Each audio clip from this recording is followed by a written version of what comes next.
Hello students. आज जिस topic पर हम डिस्कशन करेंगे वह है डायरेक्ट वेलोसिटी अर्थात अनुगमन वेग। तो आज इस वीडियो के माध्यम से हम जानेंगे कि अनुगमन वेग होता क्या है और इसका व्यंजक डेरिवेशन हम कैसे फाइंड करते हैं। सपोज ये चौक एक कंडक्टर है। जैसा कि आपको मालूम है कि किसी भी कंडक्टर में फ्री इलेक्ट्रॉन्स की जो संख्या होती है बहुत अधिक होती है और जो फ्री इलेक्ट्रॉन्स होते हैं कंडक्टर में जिग जैग मोशन में रहते हैं अर्थात किसी भी दिशा में मूव करते हैं। अर्थात हम कह सकते हैं कि जो उनकी एवरेज वेलोसिटी होती है वो जीरो होती है। That means average thermal velocities of free electrons in a conductor is always zero. और ये जो बात कर रहे हैं, ये जो हम बता रहे हैं before applying electric field, battery apply करने से पहले।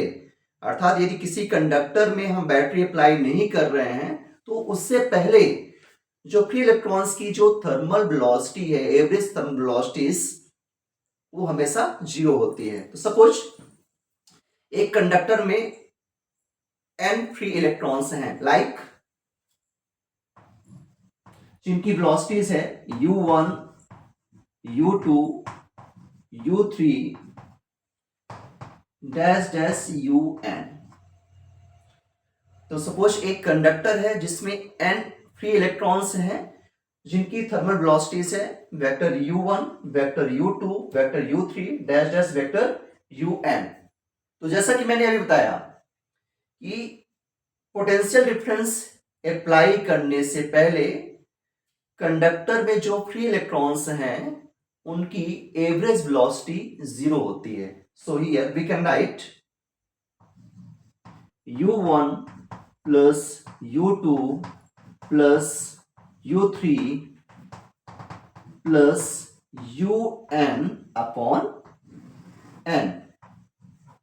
ये हो गया average thermal velocities of free electrons. ये क्या होगा? Zero. Clear? That is equation first. अब सपोज कंडक्टर में हम पोटेंशियल डिफरेंस अप्लाई कर रहे हैं। दैट मीन्स कंडक्टर को एक बैटरी से कनेक्ट करते हैं और जैसे ही कंडक्टर को हम बैटरी से कनेक्ट करेंगे जो फ्री इलेक्ट्रॉन्स हैं they will move in a particular direction. That means they will move towards the positive terminal of the battery. अर्थात जो फ्री इलेक्ट्रॉन्स हैं बैटरी के धन आवेश, धन आयन की ओर क्या करेंगे? मूव करेंगे। आप डायग्राम के माध्यम से यहां पर देखेंगे।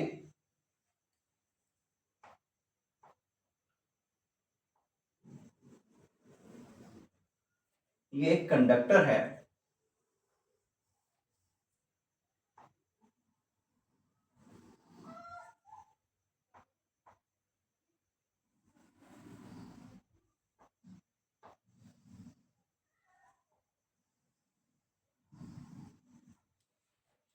ये कंडक्टर है और इसमें फ्री इलेक्ट्रॉन्स हैं like this.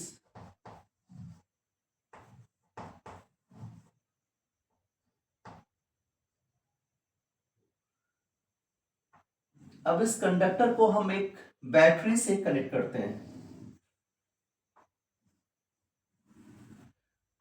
So this is the symbol of battery. ये बैटरी का सिंबल है। हमने इस कंडक्टर को एक बैटरी से कनेक्ट किया। ये बैटरी है, माइनस प्लस। और जैसे ही कंडक्टर को हम बैटरी से कनेक्ट करते हैं कंडक्टर में जो प्रेजेंट फ्री इलेक्ट्रॉन्स हैं बैटरी के पॉजिटिव टर्मिनल की ओर मूव करते हैं। That means they will move in a particular direction.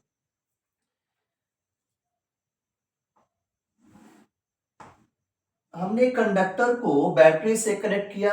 इसका मतलब ये होता है कि हमने कंडक्टर के एंड्स के क्रॉस हमने पोटेंशियल डिफरेंस अप्लाई किया।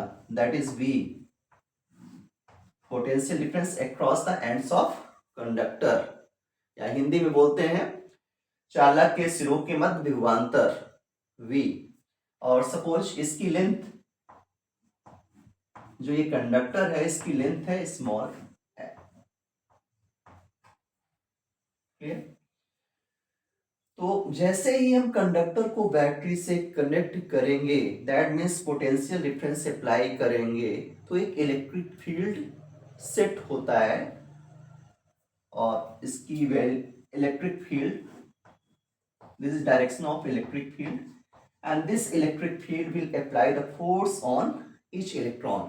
तो जो इलेक्ट्रिक फील्ड है, जो विद्युत क्षेत्र है, प्रत्येक इलेक्ट्रॉन पे फोर्स अप्लाई करेगा और वो कितना होगा, F इज इक्वल टू, एक इलेक्ट्रॉन पे चार्ज कितना होता है, minus E, so force on each electron F is equal to minus E E. And ये जो इलेक्ट्रॉन्स हैं, फ्री इलेक्ट्रॉन्स, कहाँ मूव करेंगे, towards the positive terminal of the battery. So I think clear हुआ होगा ये।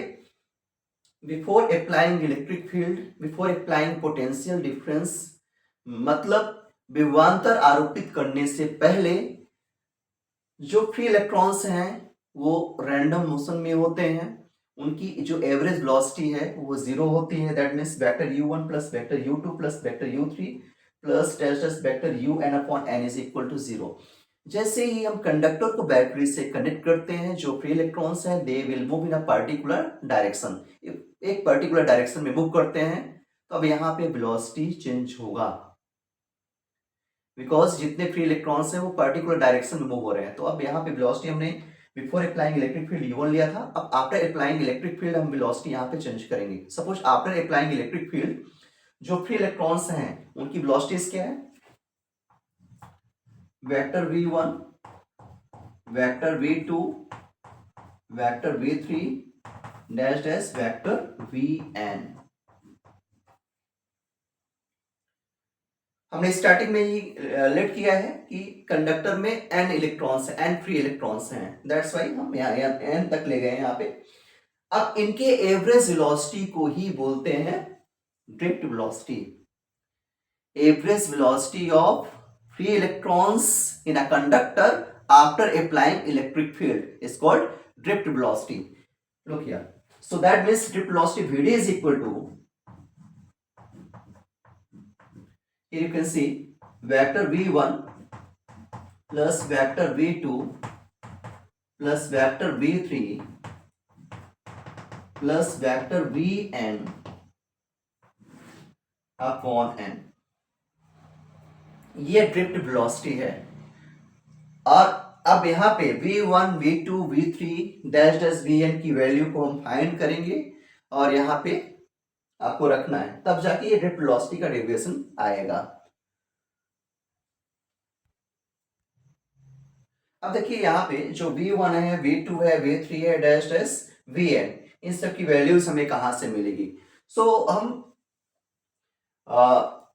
फर्स्ट इक्वेशन यूज करेंगे, that means v is equal to क्या होता है, v is equal to u plus eighty.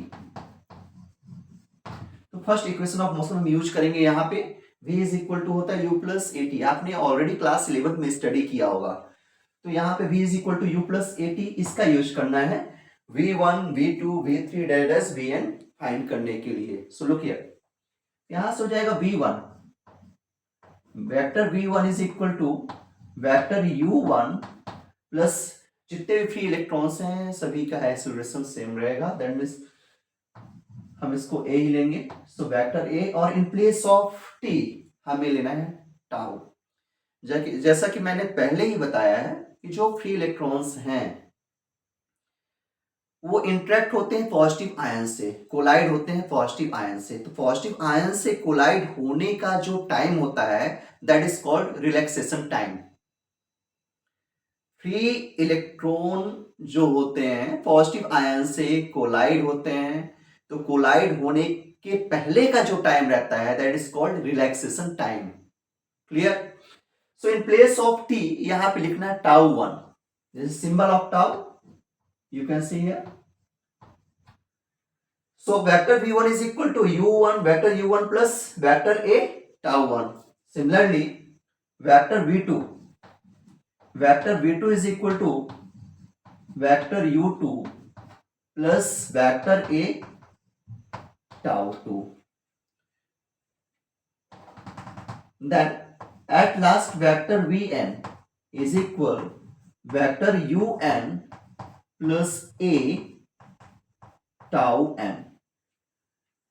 So in this way we get the values of v1 v2 dash vn. अब इनकी value को आपको यहां पे रखना है. Vector vd is equal to this. Therefore that is drift velocity vd is equal, in place of v1, vector u1 plus a tau 1. So this will become vector u1 plus a tau 1 plus second vector u2 plus a tau 2 plus dash dash plus last में लिखेंगे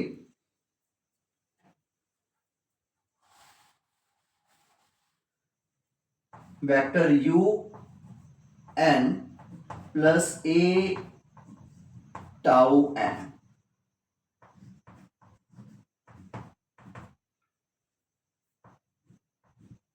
upon n.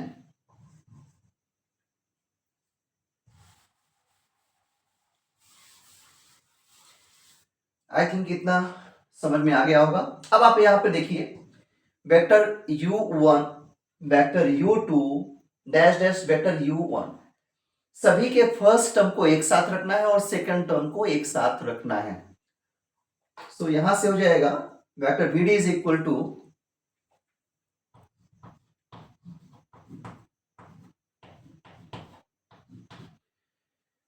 सभी के first term को एक साथ लिखेंगे.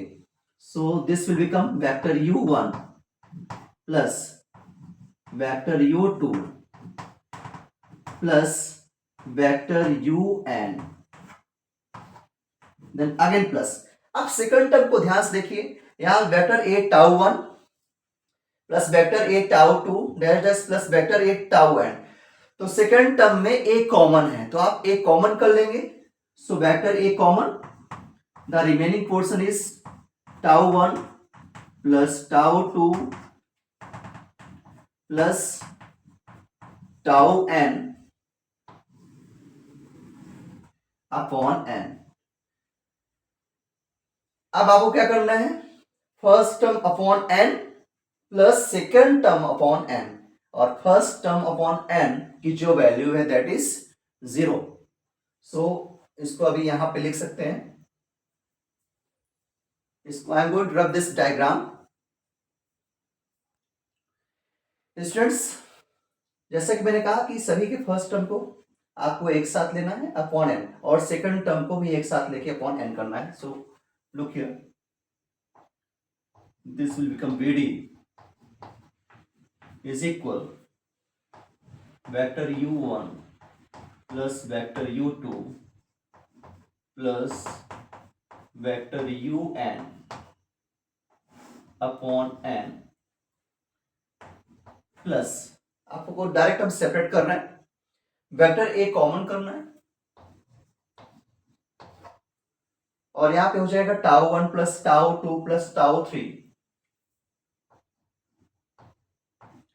tau 1 plus tau 2 plus dash dash tau n upon n. So this will become vd is equal, that means drift velocity is equal. आप यहां देख सकते हैं vector u1 plus vector u2 plus vector un upon n is equal to 0. तो इसको आप यहां पे अप्लाई करेंगे.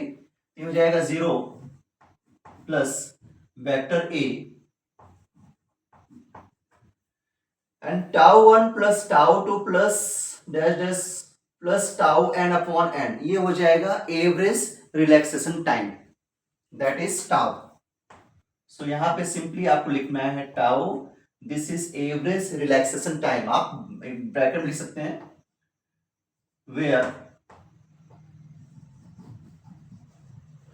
Where tau is equal average relaxation time. आप यहां मेंशन कर सकते हैं एवरेज रिलैक्सेशन टाइम.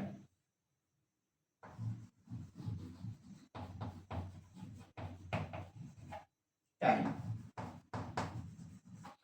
जिसे हिंदी में बोलते हैं औसत विश्रांति काल। हिंदी में इसको बोलेंगे औसत विश्रांति काल। ये 0 था तो यहाँ पे 0 लिखा प्लस ए, और इसको हम tau 1 plus tau 2 plus tau N upon N को लिख दिया टाउ। टाउ क्या है यहाँ पे? Average relaxation time. तो VD is equal to, here we get VD is equal to a tau. अब यहां से ए की वैल्यू आपको फाइंड करनी है from F is equal to M A. Class 11 में आप लोगों ने स्टडी किया है एफ इज इक्वल टू क्या होता है? M A. Force is equal to mass into acceleration, तो एक्सेलरेशन इज इक्वल टू क्या हो जाएगा? Force upon mass. So VD is equal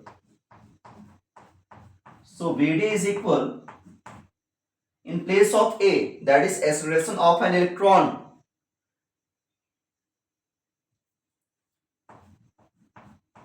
f1 m into tau। यहां लिखना है since acceleration of an electron, that is vector a is equal to f1 m। आप diagram में ध्यान से देख सकते हैं यहाँ पे कि फोर्स ऑन ईच इलेक्ट्रॉन, एक इलेक्ट्रॉन पे चार्ज कितना होता है? माइनस ई होता है। Then force on each electron F is equal to minus E. And ये फोर्स कौन अप्लाई करता है? Electric field. So force on each electron applied by electric field, that is vector F is equal to minus E. In place of F minus E, that is charge on an electron, और जो ये vector E है capital letter में, ये electric field है। तो VD is equal to, here we get minus E minus small e capital E upon m tau। यहां पे आप मेंशन कर सकते हैं since force on each electron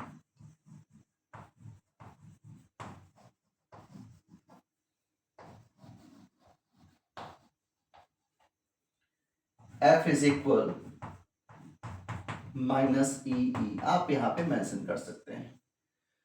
so this is derivation for drift velocity. एक बार फिर से देखेंगे, समराइज कर रहे हैं, ध्यान से एक बार फिर से देख लेंगे। बिफोर अप्लाइंग, किसी भी कंडक्टर में यदि हम इलेक्ट्रिसिटी अप्लाई नहीं करते, दैट मीन्स हम पोटेंशियल डिफरेंस अप्लाई नहीं करते, दैट मीन्स किसी भी कंडक्टर को यदि हम बैटरी से कनेक्ट नहीं करते, तो उस कंडीशन में जो फ्री इलेक्ट्रॉन्स हैं उनकी जो एवरेज वेलोसिटी है that is always zero. That means vector u1 plus vector u2 plus dash dash vector un upon n is equal to zero. ये हो जाएगा इक्वेशन फर्स्ट। अब हम ड्रिफ्ट वेलोसिटी को समझेंगे। ड्रिफ्ट वेलोसिटी क्या होता है कि कंडक्टर को हम जैसे ही बैटरी से कनेक्ट करते हैं, जो फ्री इलेक्ट्रॉन्स हैं they will move in a particular direction, और उस कंडीशन में फ्री इलेक्ट्रॉन्स की जो एवरेज वेलोसिटी है that is called drift velocity. बहुत सिंपल है। बैटरी अप्लाई करने से पहले एवरेज वेलोसिटी क्या होगी? जीरो होगी, और बैटरी अप्लाई करने के बाद, पोटेंशियल डिफरेंस अप्लाई करने के बाद जो एवरेज वेलोसिटी है फ्री इलेक्ट्रॉन्स की कंडक्टर में, उसी को भी बोलते हैं ड्रिफ्ट वेलोसिटी। तो इस कंडीशन में देखिए Vd इज इक्वल टू, हमने it is drift velocity, after applying electric field जो एवरेज वेलोसिटी है वो ड्रिफ्ट वेलोसिटी कहलाएगी। तो Vd इज इक्वल टू हो जाएगा vector v1 plus vector v2 plus vector v3 plus that is vector vn upon n। और अब यहाँ पे v1 v2 v3 date is vn, इन सब की वैल्यू यहाँ से किस फॉर्मूले से निकालना है? फर्स्ट इक्वेशन ऑफ मोशन से आपको फाइंड करना है। v इज इक्वल टू होता है u प्लस at, तो v1 इज इक्वल टू हो जाएगा u1 plus a tau 1। Tau को मैंने बोला रिलैक्सेशन टाइम होता है। जो एक फ्री इलेक्ट्रॉन है पॉजिटिव आयन से कोलाइड होने से पहले वो रिलैक्स रहता है, उस टाइम को हम बोलते हैं रिलैक्सेशन टाइम। ऐसे ही v2 फाइंड कर लेंगे और vn, इन सब की वैल्यूज को यहाँ पे रखिए। हमने यहाँ पे रखा, सभी के फर्स्ट टर्म को अलग किया और सेकंड टर्म को अलग किया। सेकंड टर्म में आप देख सकते हैं ए कॉमन है। फर्स्ट टर्म में vector u1 vector u2 vector un upon n, तो सभी के फर्स्ट टर्म को लेके ये अलग किया, और सेकंड टर्म में ए कॉमन था, ये हमें मिला। दिस इज जीरो, आप यहाँ पे देख सकते हैं। और ए और इसको लिया average relaxation time that is tau, तो Vd इज इक्वल टू हो गया ए टाउ। अब आपको ए की वैल्यू रखनी है। ए कहां से मिला? From F is equal to M A. हम क्लास 10th में भी स्टडी किया है हमने, क्लास 11th में भी स्टडी किया है। तो F is equal to M A से आप ए की वैल्यू निकाल लीजिए, ए इज इक्वल टू हो जाएगा F1m। इन प्लेस ऑफ ए हमने रखा F1m।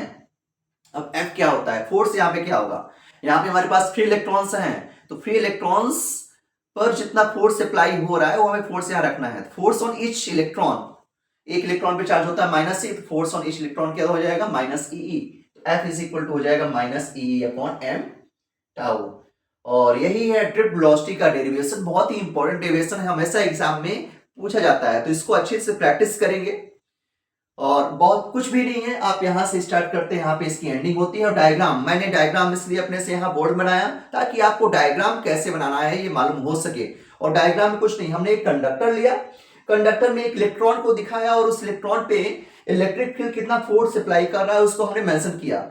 ये मेंशन करने का प्रॉफिट ये होता है कि आपको चीजें पहले से मालूम चल जाती हैं, डायग्राम में सब चीजें मेंशन कर देंगे, तो जब आप डिराइव करते हैं तो उस कंडीशन में आपको चीजें पहले से मालूम रहती है। तो ये मैंने कंडक्टर में एक इलेक्ट्रॉन लिया, इलेक्ट्रॉन पर ये जो इलेक्ट्रिक फील्ड है, इलेक्ट्रिक फील्ड कहां से आया, इलेक्ट्रिक फील्ड जब हमने इस कंडक्टर को बैटरी से कनेक्ट किया तब ये इलेक्ट्रिक फील्ड आया, जनरेट हुआ। तो इलेक्ट्रिक फील्ड क्या करेगा, इलेक्ट्रॉन पे एक फोर्स अप्लाई करेगा जिसका vector F is equal to minus E, ये फोर्स है। क्लियर, तो ये डायग्राम भी आपको क्लियर हो गया होगा। और ये VD is equal to vector VD is equal to minus E vector E upon m tau. This is derivation for drift velocity. Thank you.